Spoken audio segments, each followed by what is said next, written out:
Di era globalisasi ini, Indonesia telah mengalami perkembangan ekonomi dan teknologi yang sangat pesat. Ekonomi digital menjelma menjadi salah satu sumber pertumbuhan ekonomi suatu negara, seiring dengan berjalannya waktu dan perkembangan teknologi. Sebagai negara berkembang, kesehatan masyarakat memiliki peran penting dalam upaya peningkatan kualitas sumber daya manusia, penanggulangan kemiskinan, dan pembangunan ekonomi. Kesehatan merupakan sebuah kebutuhan yang sangat mendasar bagi setiap orang, namun kesehatan seringkali menjadi hilir dari berbagai permasalahan yang dialami individu dan lingkungan sekitarnya. Padahal, kesehatan merupakan modal awal bagi perkembangan potensi individu dalam hidup. Dan dalam perkembangan itu diperlukan adanya pemenuhan gizi yang cukup. Namun, masalah gizi di Indonesia masih sangat marak terjadi yang meliputi masalah kekurangan gizi dan kelebihan gizi. Beban gizi ganda atau double burden of malnutrition adalah suatu kondisi koeksistensi antara kekurangan gizi dan kelebihan gizi, makronutrien maupun mikronutrien di sepanjang kehidupan. Status gizi menjadi sangat penting mengingat masa pertumbuhan pada 2 tahun pertama merupakan periode kritis bagi tumbuh kembang seorang anak. Kurang gizi pada anak merupakan masalah kesehatan masyarakat utama di negara berkembang, termasuk Indonesia.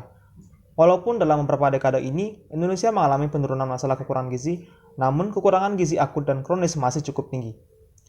Data nasional memperlihatkan adanya 36,8% anak usia bawah 5 tahun yang mengalami stunting. Indikator ini menunjukkan terjadinya kekurangan gizi dalam jangka waktu yang panjang atau kronis. Menurut data dari Food and Agriculture Organization atau FAO, sekitar 870 juta orang dari 1,7 miliar penduduk dunia atau 1 dari 8 orang penduduk dunia menderita gizi buruk. Sebagian besar diantaranya tinggal di negara berkembang. Indonesia merupakan salah satu negara berkembang dengan permasalahan gizi yang kompleks. Menurut data Riskesdas, prevalensi gizi kurang pada tahun 2007 sebesar 18,4%, kemudian mengalami penurunan pada tahun 2010 menjadi 17,9%. Akan tetapi mengalami peningkatan lagi menjadi 19,6% pada tahun 2013. Maka, dari permasalahan tersebut, kami berinisiatif membuat suatu aplikasi yang bernama Babybel. Tujuan dari pembuatan aplikasi Babybel ini adalah untuk mengatasi terjadinya gizi buruk kepada bayi dan balita dan dengan harapan aplikasi ini dapat menjawab kebutuhan masyarakat atas informasi tentang kesehatan bayi, sehingga akan mengurangi tingkat kekurangan gizi di Indonesia bahkan di dunia. Cara menemukan aplikasinya adalah dengan menginstalnya di Play Store atau App Store. Yang kedua, login menggunakan email atau nomor telepon. Yang ketiga, registrasi. Nah, jika registrasi telah berhasil, maka aplikasi dapat dijalankan. Adapun fitur-fiturnya adalah fitur perhitungan asupan bayi, fitur konsultasi gratis, fitur ciri-ciri bayi, dan fitur khusus bayi prematur. Adapun bahasa pemrograman yang kami gunakan adalah yang pertama adalah Python. Python digunakan sebagai pemberi informasi. Python juga memiliki keunggulan lain seperti Python memiliki sintaksis yang sederhana dan lebih mirip dengan bahasa Inggris. Python dapat berjalan di berbagai macam sistem operasi.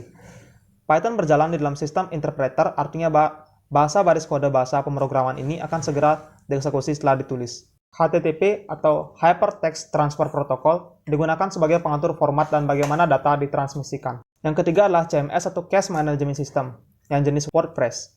Digunakan sebagai pembantu proses manajemen konten dalam situs web. Yang terakhir adalah Ruby.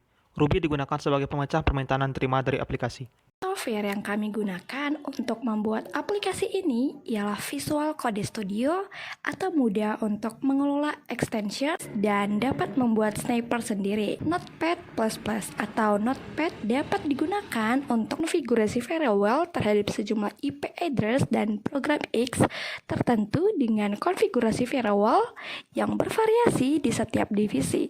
Dan Google Chrome dapat mendeteksi keyword atau kata kunci.